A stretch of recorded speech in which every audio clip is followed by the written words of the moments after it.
Sublime magnificence.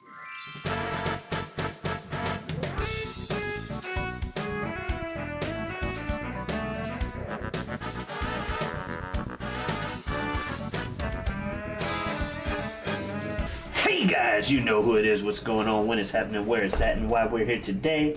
How you doing? It is I, the sublimely magnificent Big Ugly himself, Omari Ellis Feo Grande on YouTube, back with another episode that this guy hasn't seen. And as usual, I am joined by my co-host and runnermate, one of my best friends in the world, El Director himself, Chill Bill Smith. Hey Omari, thanks so much for having me. As always, I love being here. I love doing this thing. I love talking to you. Thanks for having me back. Thank you. And yes, that's right. The show is, as we mentioned, this guy hasn't seen. Principle, pretty much just that. We got some things we like to trade back and forth. General idea is one guy's seen it, other guy hasn't. And this week, it's my turn to present something, and I'm presenting something different. I'm doing something different for this channel. Doing something that's actively going on now. The season might be wrapping up. I thought you were doing a joke where you were like, doing something different for this channel. Got this thing called anime. Yeah, it is an anime. You're right. So that's not that different, you know. I don't like to step too far out the box, but no, but yeah, this is actively airing right now. Yes, we were only able to watch the start of it. Yeah, we watched, at the time of this recording, we watched the first 6 episodes or so of it. It is a series entitled Solo Leveling. Solo Leveling is an anime based off of a from manga. 2023, obviously. In a world of gifted hunters and monsters, a weak hunter, Sung Jin Woo, gains extraordinary powers through a mysterious program, leading him to become one of the strongest hunters and conquering even the strongest dungeons. Yes, sir. Yeah, it's based off a Korean manhwa of the same title. I believe the series is finished. I had heard about it over the years, thought about checking it out. For whatever reason, I hadn't gotten around to it. And then I'm like, wait, that's getting an anime? I might as well check this out. Saw the first few episodes and was like, you know, I kind of want another opinion on it. Good thing I got a show where I can make somebody else watch something else that I'm watching. Get that. The last canon main story was released October 27, 2017, and then they released an additional book of side stories April 18th, 2018. So it has been a while since any new manga had been produced. Cool. Yeah, So yeah, I was looking to check it out, and so I brought it up. Had you heard about this or anything like it, Bill? I had not. It had not gotten to me yet, but it seems like it might be one of those that does breach that wall. I mean, when you go on to Crunchyroll, it is like the third thing it's trying to get you to watch. It's right there in the most popular lines and the trending lines and all of it. And yeah, I think there was one category, incredible first episodes. It was in that one. So yeah, it was getting pushed a lot on Crunchyroll. So I could see this being one. Apparently, it's very popular right now in this.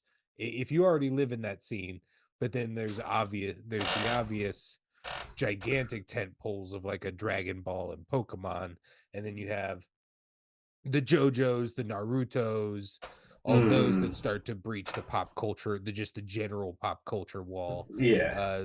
This could start to ride that like Death Note wave. Yeah, it may have that potential. It definitely was one of the more obscure ones. I had only really heard of it because, to follow your point about the obscurity, I had only really known of it because a YouTuber I used to watch about in 2018 or so for One Piece material would have other videos on his channel talking about Solo Leveling. I just never watched them because I'm like, I don't know much about this, but this guy seems pretty hype about it. I may need to check it out.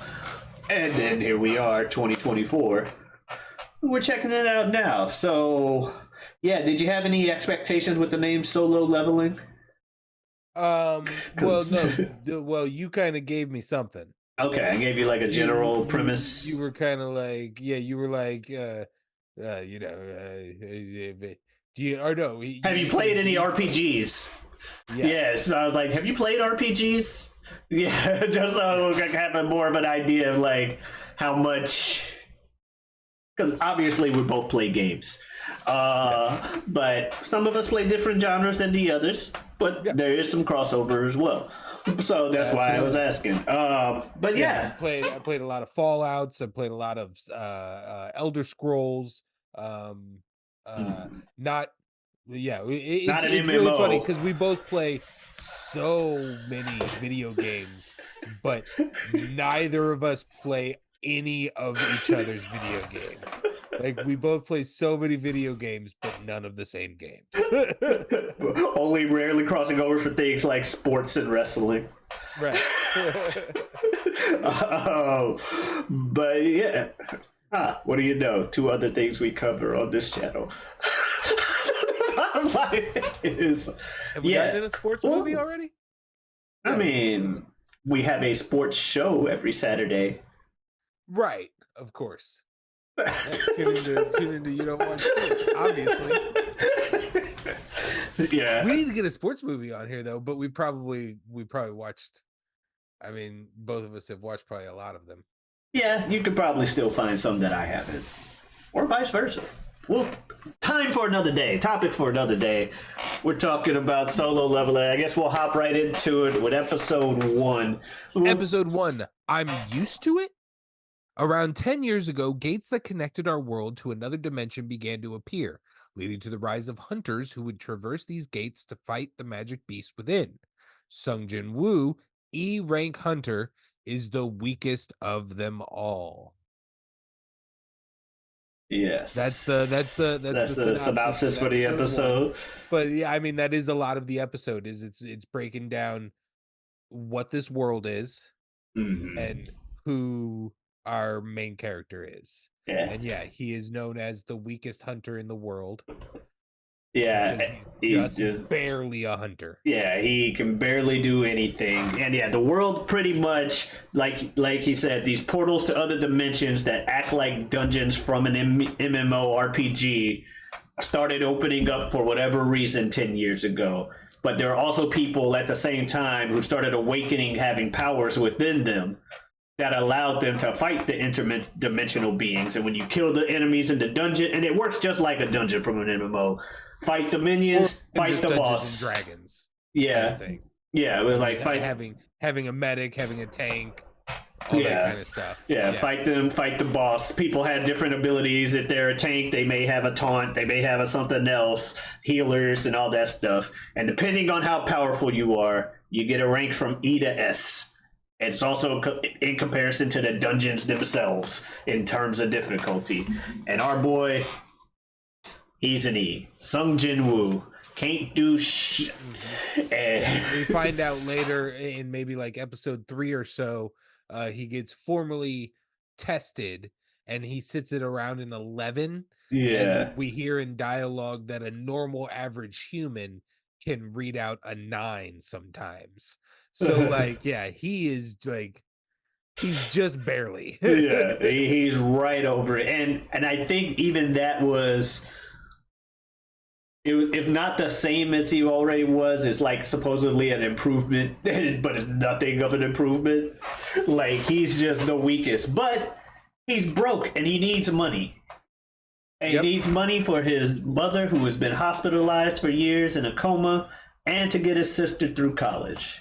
Because unlike our usual, like, oh, I'm a teenager stuff, he's a bit on the, he's, you know, more of a young adult, I think, age-wise. And, you know, he's trying to be the breadwinner and help his sister and stuff. He's like, I may suck, I may get 1 crystal out of the whole dungeon for loot, but 1 crystal at a time, I'm gonna save up that money and do stuff for my family. Meanwhile, so he joins up with a group that's just like, we need him to fulfill a quota. Because like most MMOs and stuff, you have a minimum number of members you need to enter dungeons and stuff. Okay. And he has a friend, Juhi, who's a healer. And she joins him. She's a B rank healer. So she's no slouch at healing. Yeah. Like, And I think we see some S ranks at the very beginning destroying some ants to get the intro to the series. They're just like killing shit, and you're just like, whoa, what the fuck is going on here? But yeah. And we see another one like getting recognized out in public, and she does like a triple backflip on top of a 3-story building. Yeah, there's almost basically flies away. There's a side plot that I have no idea where it's going through these first 6 episodes or so, involving her and some other people, where it's just like, oh no, we'll cut to people talking about them. Her and the other S rank person who is the leader of the White Tiger or something. Yeah, the White Tiger Guild. Yeah, we are focusing on them an awful lot. It's man, I don't know. I don't know how quickly we can just start talking about this thing. By the way, putting it here, spoilers. Haha. Yeah. Oh yeah, obviously, of course. Obviously. Yeah, obviously. 3, 2, 1. Spoilers. Yeah. All right. So is anyway, this guy gonna be evil? The one punching the thing? Our main character. Oh, I don't know. Feels like they're building for him to. He's at the moment. It can go either way, but he may start getting you said you've watched Death Note. Yeah. Yeah, he may start getting one of those god complexes and go that route. But I have no idea. I mean, because like even by episode 6, he's already to an intelligence and perception level where he almost has no emotion. Mm-hmm. He was a character to start with that because here in episode 1, to try and bring it back here, with the B-ranked healer in his party, he is so consumed with earning that money for his mother and his sister, and also simultaneously kind of also proving that he can do something.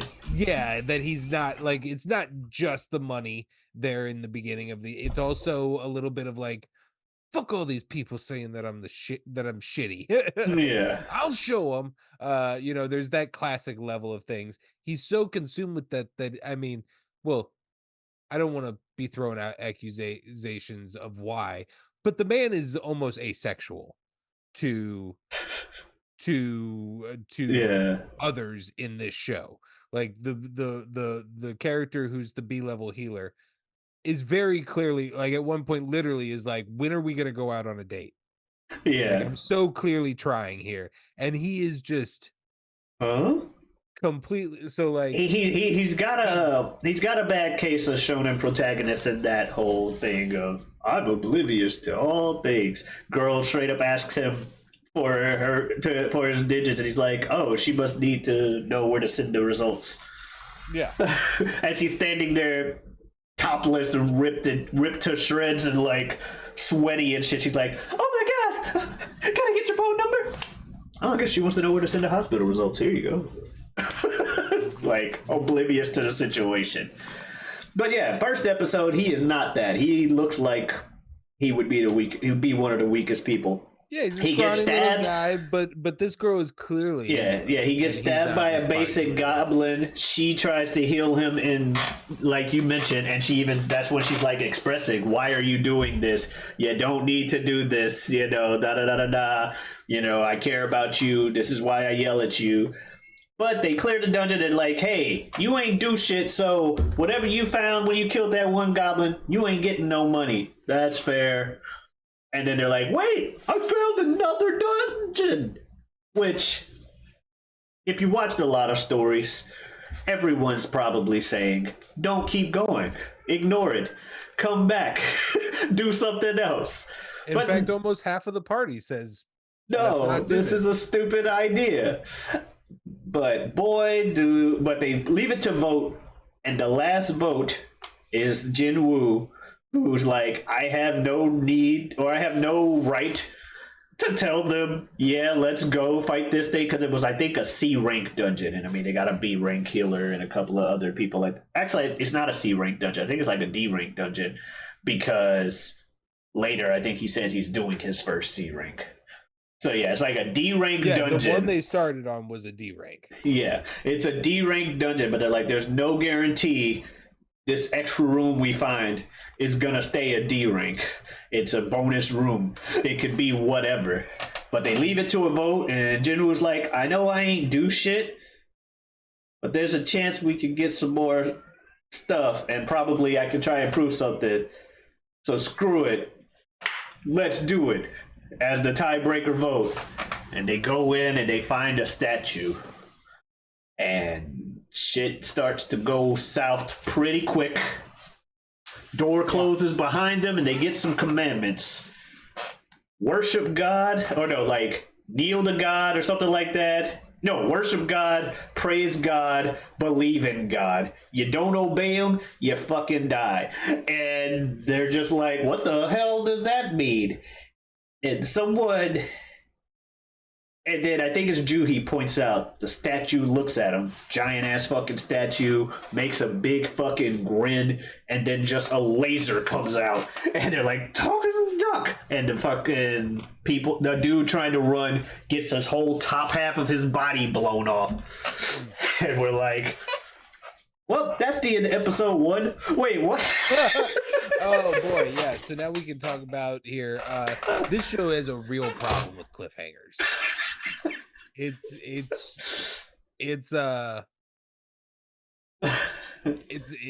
too much. It's excessive. It's aggressive. It's Walking Dead level cliffhangers. And if I didn't have these going back to back, like I'm so lucky that 6 didn't really end on a humongous one. Yeah. But yeah, they are not completing stories. Yeah, it's like episodes 1 and 2 are one story, 3 and 4 are another. Yeah. I can agree with you on that. It's like, what are you doing? But that said, episode 2, shit's still going down in the statue room. But and one dude, funny moment I had to mention early on, because Jinwoo's trying to tell them, hey, I think I got an idea how these rules work. If we kneel, that's the worshiping the god, or, you know, the first part. It wants us to kneel to him, and the statue kind of acknowledges that that's what is going on when they all do. But one dude's like, oh, fuck this shit, I'm out. I can run really fast. He charges up his speed, gets ready to run, and gets evaporated down to his shoes. Just... Yep. Shoes. And then, so the statue then stands up and starts walking around the room, and they're like, okay, I guess we got to do whatever phase 2 is. Because it's like phase 2 of the boss, and it's like, oh, praise God. And so there's like, I'm an intellectual, I've studied all kinds of religions, and at the end of the day, there's one fundamental way to pray to any god whatsoever. Gets down on his knees, dear God, I want you to do so-and-so, and the statue just steps on him. Splat. It's like, this shit gets brutal real quick. Folks is dying left and right, but Jinwoo... The gore is up. Yeah, Jinwoo is solving the puzzles. He's like, oh, there's statues with, and if they get too close to statues running away from the big one, they usually get killed by the weapon the statue holds. But Jinwoo's like, wait, some of them have music instruments. Oh, we need to make all the music instruments sing, or at least one for each of us, because you can only have one person per statue. Juhi, by the way, the second the first person dies, instant just trauma mode. She is unable to really do anything. Yeah, we learned from here on out why she's a B rank who fucks with the E and D squads. Yeah, she can't take it normally, and this ain't helping. Boy, it ain't helping. But what's his name sacrifices a leg to get to the last statue before he would have died. When it sings and timed with the music, it's like, and they're like, oh shit, you lost your leg, but damn it, you did it. So what's part 3? It says believe in God. I don't know, man. Take me to prove your faith, or prove your faith to God, or whatever. Yeah. And it's like, okay, so they see an altar in the center of the room. The statue's gone to sit back down now that phase two's over. And when they get to the statue, door opens, and it's like a little puzzle with lights on the floor, and the other statues start moving in. People start panicking and running out like, if I can fucking leave, I'm leaving. Jin was like, no, stay in the circle. That's all we have to do is prove the faith that the thing won't kill us. And if we look at the statues, they won't move. Fuck you, I got a wife and kid at home. Yeah. Or he runs. So it was all just a test to get his power set, right? I think so. At first, weirdly, I was kind of disappointed that all of them lived. Yeah. Like, I was fully expecting that was a door to death. Yeah, I was too. I thought the door was going to close. Like, oh, they all lived? Well, then what the fuck was the point? But eventually I was like, okay, so like the power set was the reward for, like, yeah. I'm wondering if it's not necessarily like, yeah, I feel like the character Jinwoo connects it to his like moment of begging and pleading, and wishing. But I'm wondering if the name when he gets the thing, when he gets the power after being the last person in the room, because even though an old man wanted to stay back, Juhi couldn't move her legs because she was too far gone. So he's like, I ain't got a leg to carry her out. That's the only way she's getting out of here is if you take it and I stay behind. But then as he's dying, he's like pleading, wishing he had another shot of life, and he's like cursing everybody else like, oh, I'm the sacrifice. No, fuck that. Why do I gotta die? What all of them? You know, they don't give a fuck about other. Ooh, I got a wife and kid at home. How does that make you better than me? I got a mom and sister type shit. But when we get to episode 3 or the end of episode 2, after everyone's left and he's dying, there's a thing that's like quest complete, and the name of the quest is Courage of the Weak. So because the name of the quest is Courage of the Weak, I do think it was just a test for the power set type deal. Yeah. It's like, who's going to be the one person to stay behind, if any, and if you do, congrats. You become you get the potential to be, and because this is a story, we all know you will eventually become the most broken character in this universe. Yeah, well, I mean, they're showing the title us is called Solo Leveling. They're showing us the 2 most broken characters in this universe already. Yeah, I'm sure that's going to come to a head. Yeah.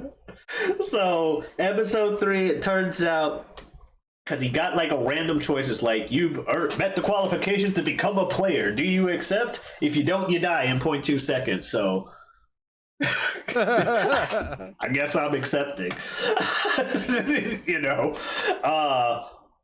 But yeah, you're supposed to not be able to get any stronger when you get your power. That's why you get your ranks. It's like, oh, you awaken to a certain point. Congrats. For the rest of your life, use a B rank healer. You will never be an S rank healer.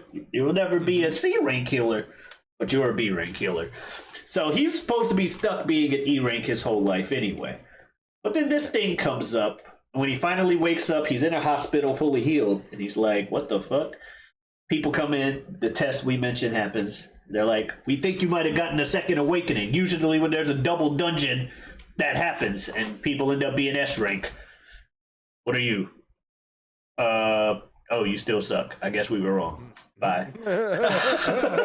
And he's like, what are you going to do about this giant hood? Which apparently now he just has a hood that pops up that only he can see. But he gets a daily quest. Do the Saitama workout. Are you familiar with One Punch Man? Nope. Okay. But do the 100 sit-ups, 100 push-ups, run of 10 kilometers, and something else. 100 squats. Don't do it, you get a penalty. He's like, I don't know what the fuck that's talking about. I'm not gonna trip. We get shots of his sister at school. I'm not even sure what that storyline's leading to, aside from care about his sister more.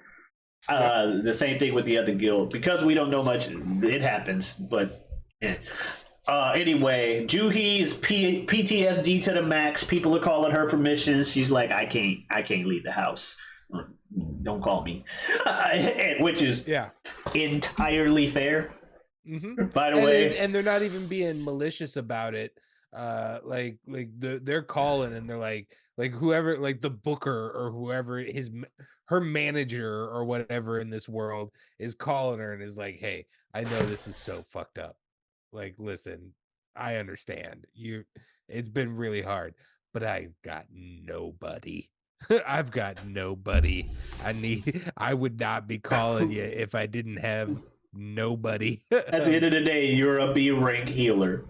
Yeah. Those are very hard to come by. We need your help. Also, a random fucking portal just pops up in the middle of town, just in the middle of a street, and gets gated off. So yeah, he ignores the daily quest, and then all of a sudden he's sleeping at night. The HUD comes up and is like, hey, you ain't do your fucking daily quest. It's penalty time, motherfucker. And he's like, what? Wakes up in a desert, giant fucking centipede. And it's like, new quest. Survive 4 hours. What? He just gets chased for 4 hours by these centipedes in the desert. Disappears from the hospital. Like, he's literally just lifted and dropped in this other thing. Yeah, no, we see like his room empty. His sheets in just like a ball at the foot of his bed. Like, yeah, he's gone from this plane of existence. So he's got to run from centipedes for who knows how long, or for 4 hours. For 4 hours, he barely does it, and he gets teleported back, and it's like, congratulations, you get so. He's like, okay, I guess I gotta do my daily quest every day now. And he gets to it. But he starts to realize, because they kind of speed it up a little bit, thank goodness. He's like, okay, I've been working out a few days now, and I do the daily quest, I get ability points. And I get some items, one of which being a full recovery, which is just full health and no more fatigue.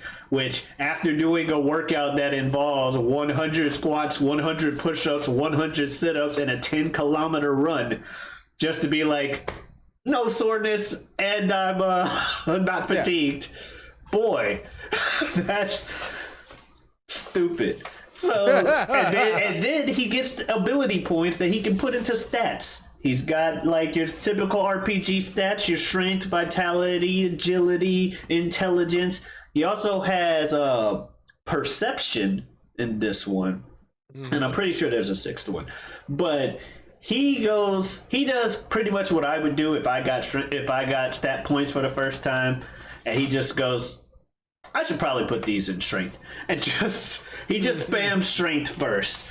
Like, I think by episode 6, his strength is 50, and his other stats are in the 20s. But he's just getting that, and he's getting, like, daily items, and eventually he gets a loot box. And he's like, a loot box? These usually give me stuff like use cigarette or something that I can't do, and it's an instance key. He's like, I don't know what this does, but we'll figure it out. And for anyone who doesn't know what an instance is, it's pretty much like a super dungeon, but it's one where the progress is specific to you and your party that enter it, and no one else. Which he now has one solely for himself. And he's like, well, I raised my strength up to a good 20 or so. I'll give it a shot. Goes in there, barely beats a goblin, but he beats him.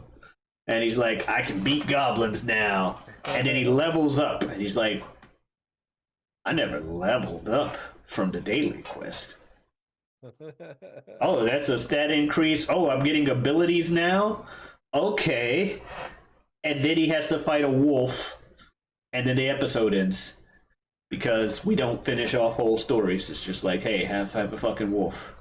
Yeah, like you said, they come in pairs, and they won't just finish the episode on the goblin and a cliffhanger of I'm still in the dungeon.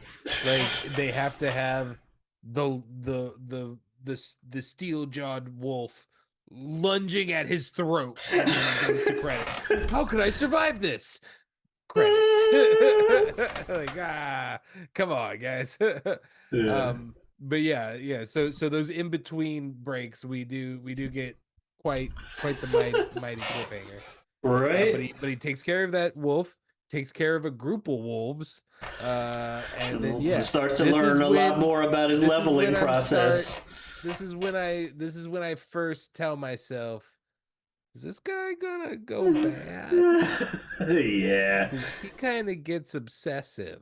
Yeah, like, oh, I like to hunt. Obsessive is never good. This voice actor, throughout this series, from when he is talking normal to when he starts getting low and gets that evil shriek in him, to when he's got these primal screams as he starts doing these boss fights. Yeah.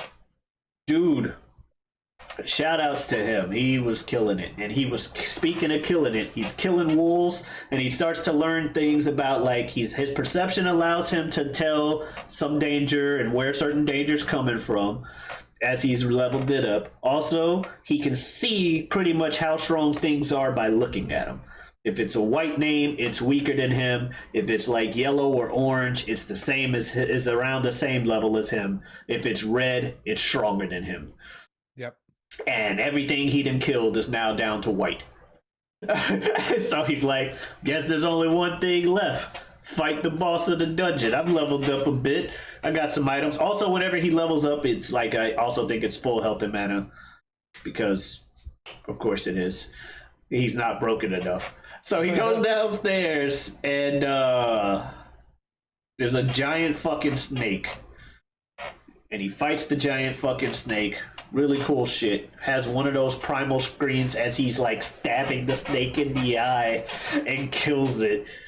And just epic thing. And then he gets a sword that has like the venom of the thing, paralysis and drain to the enemies that he hits with. Just applies a debuff, as well as a potion that's like, you'll take less damage, but you get a debuff like to your strength due to the toxin, due to it being snake toxin. I don't know when the fuck I'm gonna use that if it's gonna poison me. And then casually, as he's leaving the instance dungeon he beat, turns around, sees that the thing in the middle of the street that we talked about has caused a dungeon break, which is if you don't clear the dungeon in time after opening it, the creatures inside just break out into the real world and just start wrecking shit. Yep. People are struggling with the dungeon break. They convinced Juhi to come out, but again, PTSD to the max. She can't really do much. And he just kind of walking by was like, oh, they can't deal with that monster. I got this broken sword. I'm gonna just chuck it at it. Pretty much removes all the invulnerability from the golem with his one attack. They kill it and they're like, who did that? I don't know, that dude over there. Who? Walks away. But I think Juhi sees him. Anyway, it's like, okay, he's gonna start being broken. Also, it's revealed. Last we see of Juhi. Yeah. Also, it's revealed that he has his own personal shop too. Yep. Like some of the items he's looting from things. He's only allowed to sell. Yeah, he was too low a level to buy anything, but he could still auto loot things that only he can loot from things to sell in the shop that only he has. It's one of these series where it's like, I can see if someone gets annoyed with how broken the main character is, but for now I'm here for it. I just kind of want him to be a broken piece of shit. But yeah, episode 5, he's buff as shit now because he's been doing those things. He's also grown. Still broke, and he needs rent money. So, although his landlord was very nice, they're like, hey, I know you just had a life or death experience. If you can't pay the rent right now, I can delay it. Like, he did say that, which he's like, no, I'm good. Okay. But he's like, okay, I want rent money, but I want to keep a low profile because I'm not sure how many people can actually level up, or if I'm the only person that can do that. You're not supposed to be able to do that. Right. So he joins a C rank mission and he meets a kid on the way in, Yu Jin Ho, with this elaborate ass armor and sword that he got from his dad for his first mission. And the two of them are filler replacements on this other guild that's made up of tanks and damage dealers. They don't believe in healers. They just After go to his dungeons. first set of dialogue, I turned to my wife Jen and I was like, "All right, either that boy is dying in the next 5 minutes, or he will be this man's right hand man forever." It's one of the two. Yeah. Yeah. It's either he's dying so hard, or that's our new friend. Yeah, that's our new best buddy. And they go into the dungeon, and Jinho is playing the role of best friend. He's like, "You're weak. You're the weakest guy here. Well, I gotta do something. I know it's my first dungeon, but I'll protect you." Meanwhile, the other guild's like, "You ain't fighting. You don't get shit." Okay, I understand. I can only get what I want, but they're like, "We're paying you for coming. You get a finder's fee just for coming." So, and we also want you to sign this release form. If you die, we ain't responsible. Yeah, you signed that? Good. All right, we can go in here now. But they go through, they beat some bugs. He perceives that it's an insect type enemy before like they do because his perception's so high. Yeah. And also because it looks like a fucking bug nest. If you've seen it, he also knows any, where they're coming from. Yeah. Now that part's really cool. It's just like they're coming from above. They're coming from here. Also, he casually killed. They tell him to just hold the. They're like, "You suck." That was so cool. His secret casual kill just by like doing a leg kick backwards behind him as a bug was like skirting by. He was like, bam, broken in half. Yeah, because they're like, "Just hold our stuff." Okay. Boom. But yeah, it's episode 5 and he is already broken. And so they get to boys' limits now. Yeah, and so they get to the end and they find a room with a shit ton of mana crystals to mine, and they're like, "We can mine all these." Oh shit, there's a spider boss up there sleeping. Mining will probably wake it up. Well, we'll go outside and get our stuff. We'll be right back. You two wait here. You sure? Yeah, it'll be cool. And then they blow up the entranceway because of course they were gonna. Which also, what's his name's like, to be fair, the main character's like, "I don't think this is a good. They might be trying to betray us right now." Yeah. Yep, they betrayed us. Yeah, he was kind of predicting it the whole way, but yet did nothing about it. It was a little odd. Yeah. And that wakes up the spider. And now it's Jinwoo versus Giant Spider. Jinho at first is like, "I'm gonna try to protect you." Even though he knew that they were both about ready to die. Yeah. That was really sweet. He was like, "Well, I promise to protect you, so." Yeah. I'm the D rank here. You're the E rank, and I got C level armor. That may help us do something. But eventually, Jin was like, "Nah, I got this." And yeah, now we got fucking Jinwoo versus a spider, and meanwhile they cut away to that strong dude from White Tiger training, and then cut back, and it's like, what is this? Mm-hmm. What is this through line? But that's just me also just wanting to know everything now. So I was like, I know all of these cutaways are going to matter. We're showing that don't this know dude what is you're insanely powerful. Yeah, like punching First, shit. we're showing that he's like well connected in the community and just in the world. And then we're showing that he is insanely powered. A single punch breaks this gigantic gaping hole in a giant block of concrete. It's pretty huge. Yeah. But yeah, so episode 6, we finish off Jinwoo versus the fucking spider. And he almost dies during the fight, but he like uses a full restore and he uses something else, and he's like, "Okay, I'm good." Yeah, that one got me. That one, I was like, "Oh shit." I mean, so way back earlier at the end of episode 2, I was like, "Oh man, are they gonna fucking kill this dude?" Like, is that like? Because that, I mean, that those kind of shows exist. They're super rare. But yeah, the Yeah. show that's like, here's we're gonna build up this guy and make you think that he's the lead Yeah. of our show, and oh, here's episode 2, he's dead. Or Turns out episode you're 10. following this guy for episode 3, 4, and 5, and then we're gonna kill him, and then we're gonna go to a different person. You never know. JoJo. Yeah, that's what I said. Or episode 10. Yeah. So yeah, it's you never know, and so I was. It was in that moment that I was like, oh God, yeah, this is about to happen, and then I think there was a split second there where this show had me, and then the very quick snippet of seeing that HUD pop up and the bing of like the Yeah. full restore being selected. It was a really good. They got a really good pop out of me. Yeah. He's like, full restore. And then he like snaps. He has another snap, another primal ass. I don't care about anything. I'm fighting this fucking spider. Kills it, levels up like 4 times. Jinho is scared as shit.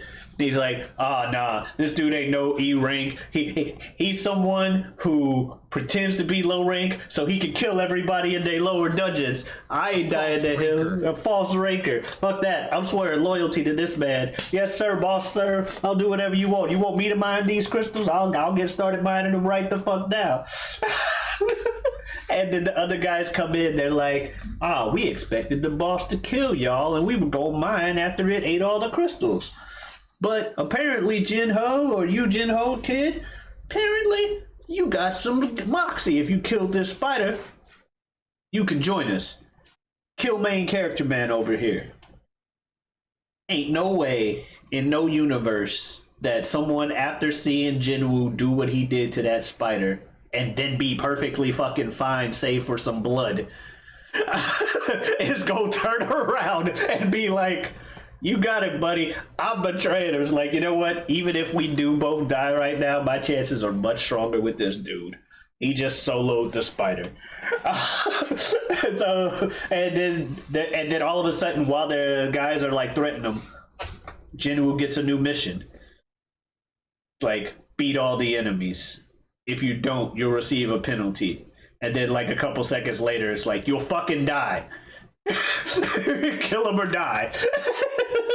It's like, oh, well, I guess I gotta kill the people. And that's when we get more of that, is he gonna like be evil type shit. Right. Because he just kind of, I've never killed a person before, but I could just see them as other monsters and other opponents. Clearly this system, this game system that's taken over my life, wants me to live, or wouldn't give me these missions of survival and then reward me so heavily. It needs me, I need it, and these motherfuckers need to die. But and pretty much that's what happened. A guy comes up next to him to like threaten him, and then just the coldest thing ever, just flick of the wrist, off with the man's head, doesn't even look at him, no word said, just the most, like it's nothing. The other people in the group don't even know where that dagger came from, how he drew it, or anything. They just, all of a sudden they saw a man's head fall off of his body. And then he kills like a couple other ones. He hits one of them with the paralysis and the other one with the drain until they die. And then the boss of the group's like, look, man, I got a really powerful brother. My bad. We can all be cool. We can walk away from this. Meanwhile, the game's like, you gotta kill one more dude. Yeah, he's just like, I'm gonna do this. And I'm like, what if he does decide not to? I mean, the guy clearly conceded. I mean, he wasn't going to. Because, I mean, the guy also was evil as fuck. And sure enough, he goes 3 times. Huh? You tried to kill me 3 times. And now you begging for mercy. Hell no. And at that point, when he put it that way, I guess that's why I didn't feel like he would go completely over the edge. I feel like he was going to, like, straddle the line throughout the series. Because while he did do a lot of the cold murder in that room, He started it, but that's also how it starts, the proverbial it. So, who knows? But the bottom line is he wins. Jinho's really like, oh yeah, yeah, please don't kill me too. And they kind of get away with things, and they have a story about like, you know, we barely survived. They're like, oh well, I guess Jinho killed the spider. Good job, because we know Jinwoo ain't do shit. And yeah, story actually kind of wraps up, I think, that episode. But yeah, but that's 6 episodes. Solo Leveling. Mm-hmm. Anything else you want to talk about from the episodes before we start? No, I think we hit it all. I feel like we're building to an obsessive, potentially evil, becomes power hungry, becomes proving he's the best kind of thing. I feel like that's where this is going, and I mean, no matter what, I'm interested. I'm going to continue. Okay. But yeah, I'm into it. Nice. How about you? Same. Rewatching it, I think I'm around the same thing. You brought up the evil point, and we got to the conclusion together with that one. So yeah, I can see that. I like the animation. I like the voice actor is really good. If there's anything to hype up about the show for me, it's the voice actor and some of the animation. I'm not going to sit here and act like it's the most original story ever, or that, oh my god, this is going to revolutionize anime as we know it.